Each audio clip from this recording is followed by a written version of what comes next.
Bien, como os estaba diciendo, os voy a resolver el ejercicio que os planteé en segundo lugar el día pasado, que trataba de lo siguiente. Nos decían cómo era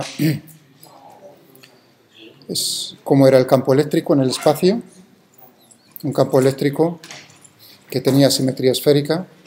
Lo tenemos ahí en la pantalla, era el que teníamos. Y lo que nos pedían era determinar toda la carga eléctrica que crea, que es causante de este campo eléctrico en el espacio.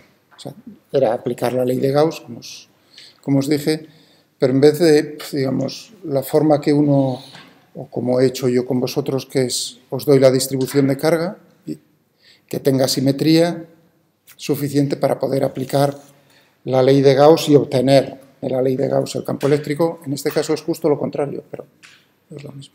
O sea que hay dos tipos de problemas en esto. Bien nos dan el campo eléctrico o nos lo piden.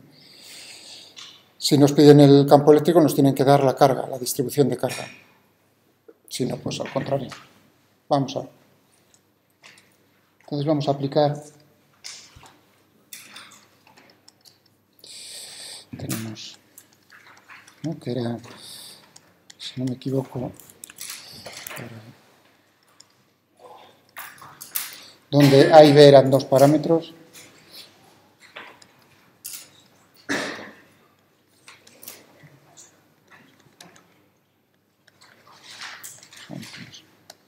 Dos constantes.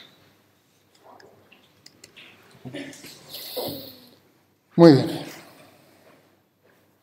Entonces, ¿qué podemos hacer?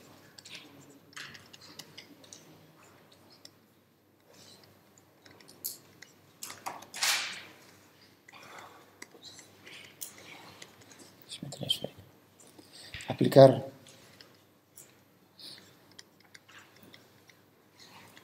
la ley de Gauss, que lo que nos dice es que el flujo del campo eléctrico a través de una superficie cerrada va a ser proporcional a la carga que tenemos encerrada dentro dividido por epsilon sub 0. Entonces uno dice, quizás aquí en este momento decir, ¿cómo lo va a aplicar? Porque si nos está diciendo en todo el espacio, los límites de esa superficie tienen que estar en el infinito. Efectivamente, eso es lo que vamos a hacer. Primero voy a escoger una superficie de acuerdo a esta simetría, va a ser una superficie esférica de radio finito. Voy a ver cuál es el resultado, es decir, voy a hacer esto para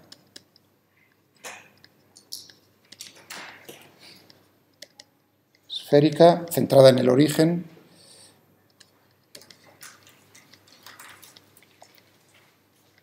En el origen de coordenadas. Y de radio finito. Y voy a ver cuál es el resultado de hacer ese cálculo de ese flujo. Lo puedo hacer fácilmente con este campo de simetría esférica y entonces lo que me va a decir es cuánta carga voy a tener dentro de esa superficie. ¿De acuerdo? Y ahora a continuación lo que vamos a ver es, oye, y si hago ese radio tender a infinito, entonces ocupará todo el espacio, que es justo lo que me están preguntando. Efectivamente, eso es lo que voy a hacer. ¿De acuerdo? ¿Entendido los pasos? Voy a escoger una superficie esférica de radio finito, es decir, que únicamente voy a poder hallar de esa manera cuánta carga hay dentro de esa superficie. Va a ser un volumen finito y lo que voy a hacer a continuación es el límite cuando R tiende a infinito, de tal manera que entonces ocupe todo el espacio, por así decirlo. Y vamos a ver, uno diría, entonces te va a salir una carga infinita. Bueno, vamos a esperar a ver qué es lo que sale. Quizás sale un límite finito, es decir, que por hacer el radio infinito eso no tiene por qué implicar que la carga sea infinita, ni mucho menos. Hombre, habría otra forma de aplicar equivalente a la ley de Gauss, porque esta es la forma integral. Quizás hubo por ahí el otro día alguna idea en ese sentido de decir, bueno, y si yo calculo la divergencia de esto me va a decir cómo, o sea, que sería otra forma, quiero decir, de pensar, que también tiene y nos lleva a lo mismo, no hay ningún problema. Entonces, esto me daría, si yo soy capaz de calcular la divergencia del campo eléctrico, ahí el problema sería, pero no me las sé en coordenadas polares esféricas. Bueno, puedes transformar, o bien te lo doy yo la expresión, o bien uno transforma esta expresión a coordenadas cartesianas. Y entonces puede hacer el cálculo de la divergencia en coordenadas cartesianas, que sí se sabe, o que sí deberíais saber, o que sí os he mostrado. ¿Vale? Una vez que tuviésemos entonces ρ, sería simplemente hacer la integral de volumen en un volumen en principio finito, una esfera,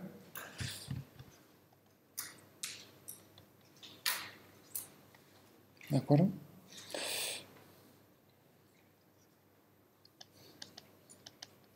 Y luego hacer tender el radio de esa esfera a infinito, es decir, que es lo mismo. ¿De acuerdo? Vale. Bueno, voy a cogerme esto. Primero, el cálculo del flujo.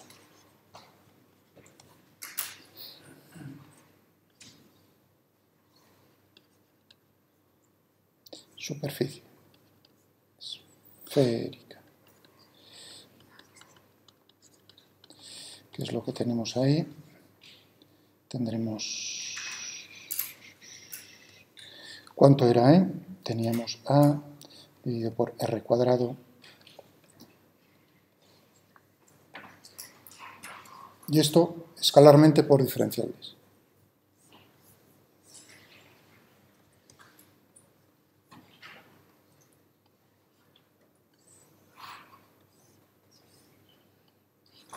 Es decir, que en un punto necesito en el diferencial de S, ¿no? Tendríamos aquí la normal. La normal es equivalente al vector unitario radial hacia afuera. Es decir, que entonces tendremos aquí al multiplicar por diferencial de S, puedo sustituirlo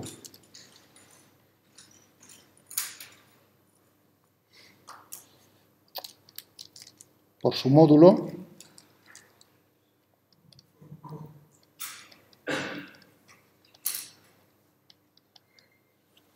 ¿de acuerdo? Es decir, si esto lo llevo aquí,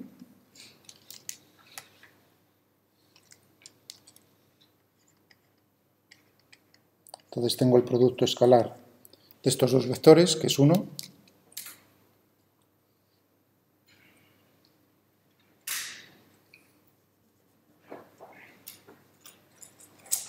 y lo que tendremos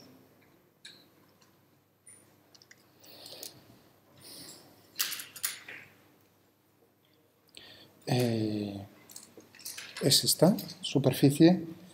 Esto puede salir, fijaos que R es constante, es decir, que sale fuera de la integral, y tendremos A R cuadrado elevado a menos RB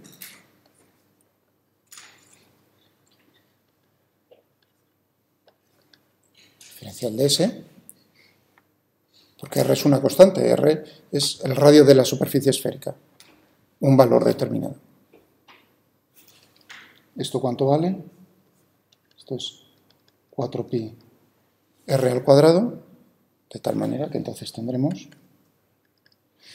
a R al cuadrado elevado a menos RB por 4pi R al cuadrado. R al cuadrado y R al cuadrado se me va, me quedará un 4pi-a por elevado a menos RB. Esto es...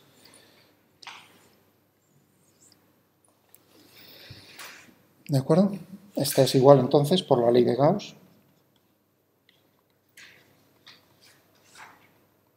O sea que esta igual es la ley física, me está diciendo la carga que tengo encerrada dentro de la esfera de radio R dividido por epsilon sub 0. Es decir, que la Q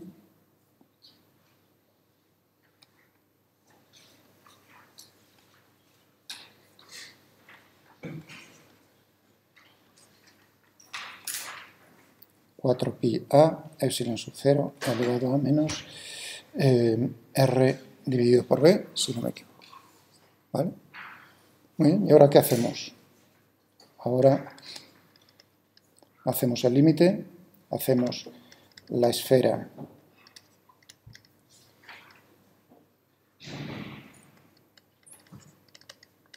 de radio infinito,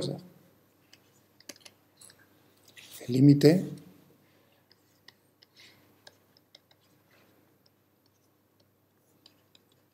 es en todo el espacio, que ya entonces ocupa todo el espacio cuando el radio es infinito.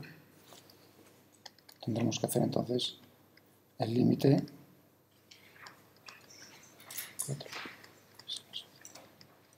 R cuando R tiende a infinito. ¿Y eso cuánto vale? 0. Es decir, que toda la carga, fijaos que era la pregunta que nos estaban haciendo, ¿cuál es la respuesta? Es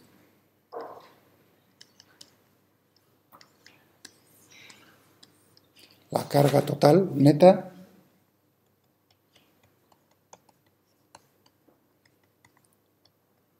responsable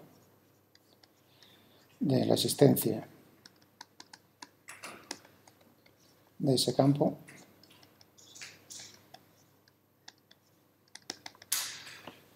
es nula. Y ya está.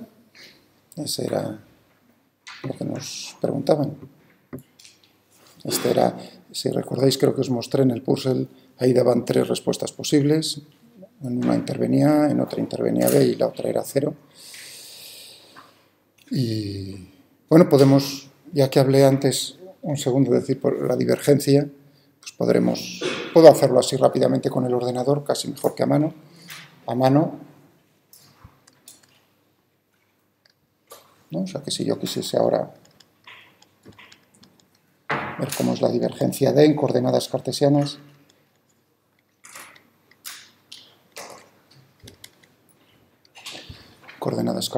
que teníamos,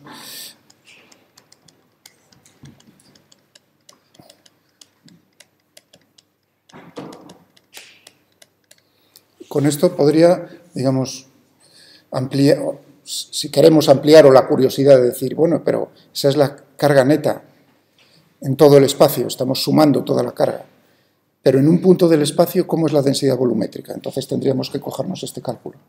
Si la pregunta fuese un poco más allá, o una segunda parte, es decir, ¿cómo es qué es una carga positiva? ¿Cómo es?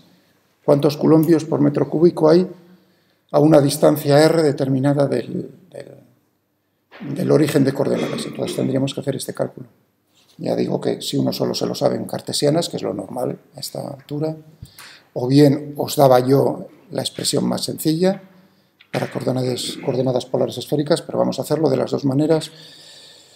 Aquí lo único que tendríamos que era transformar E.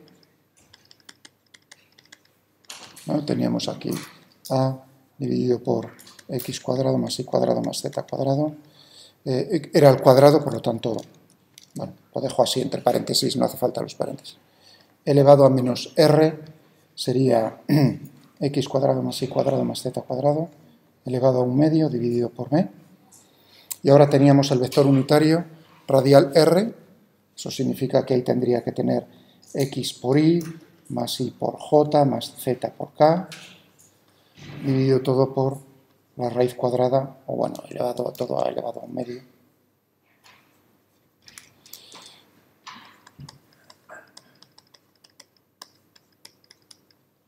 Es decir, que en total tendríamos aquí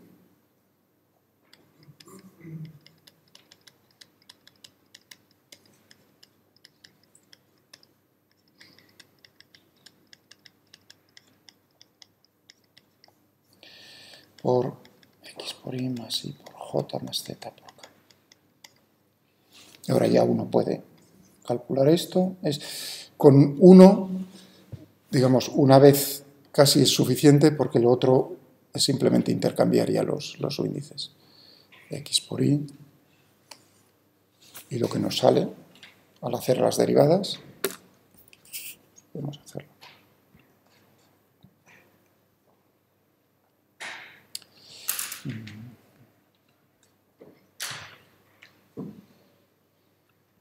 por la curiosidad de ver hoy cómo es la carga en un punto.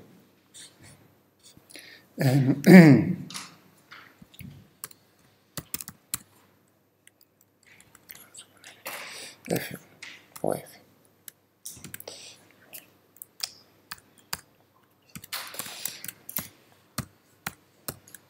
Vamos a ver. Teníamos aquí A y acaba de decir x al cuadrado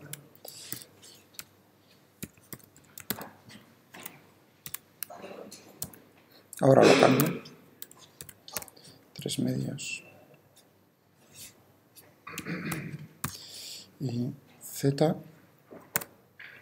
Ahora tendríamos la función exponencial de menos, vamos a copiarnos todo esto para ir más rápido. Esto sería un medio, esto sería b, aquí tendríamos esto, y ahora la componente x, componente y componente z. Ahí tenemos nuestro campo. La divergencia de f, si es en coordenadas cartesianas, x y z, es lo único que le tengo que decir. Sale todo eso, uno dice, pues, fijaos que ahí b no le estoy diciendo nada acerca de ello. Si le digo simplifícalo, cuando le digo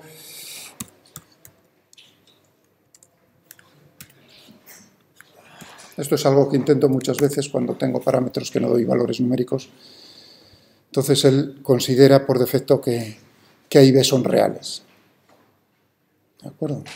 Si no, se pueden hacer combinaciones más diferentes. Pero bueno, así es lo más sencillo. O sea que ahí tenemos que, como veis, esto es A por E elevado a menos R dividido por B, R al cuadrado.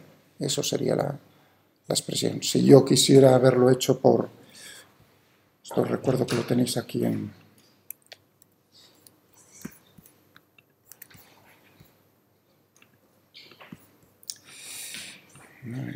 cálculo vectorial,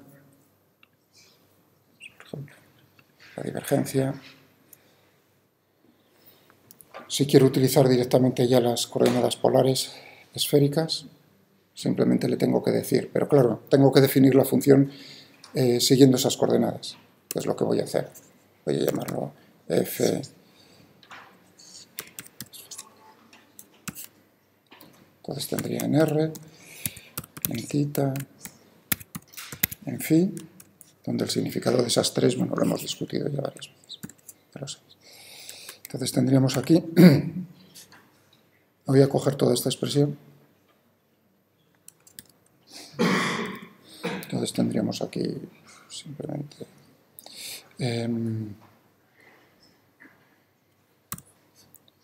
R, cuidado, tendríamos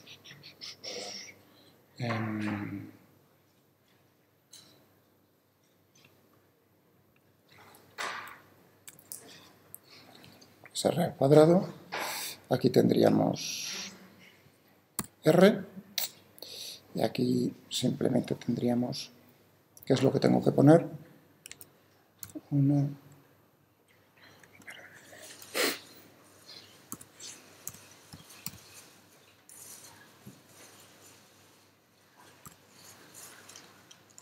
perdón, 1, que es el unitario.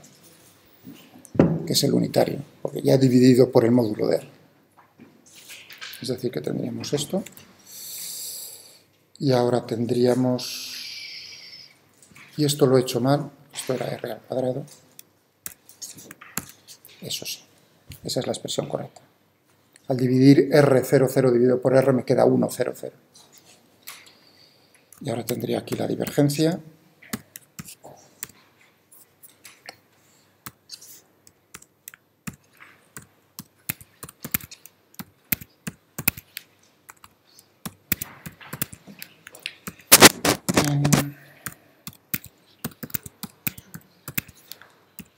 Lo único que le tengo que decir es que esos son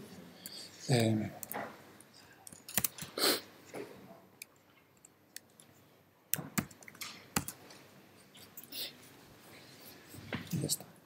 Nos sale el mismo resultado que aquí arriba. Si A y B son positivos, ¿de acuerdo? Entonces, fijaos lo que nos sale en la densidad volumétrica de carga a una distancia R es negativa. ¿De acuerdo? Ahí podéis pensar qué cosa más curiosa, ¿no? Porque ahí hay un problema. Claro, todo tiene que ser cero. Eso quiere decir que si en cualquier punto a una distancia finita R es negativo, entonces en el origen va a tener que compensar todo lo que hay por fuera. De tal manera que la suma total sea nula. ¿De acuerdo? Pero si la pregunta es a una distancia determinada, R del origen, ahí tenéis la respuesta. ¿De acuerdo? ¿Alguna pregunta sobre esto? Es utilizar otro problema en el que podemos utilizar la ley de Gauss para responder a lo que nos preguntan.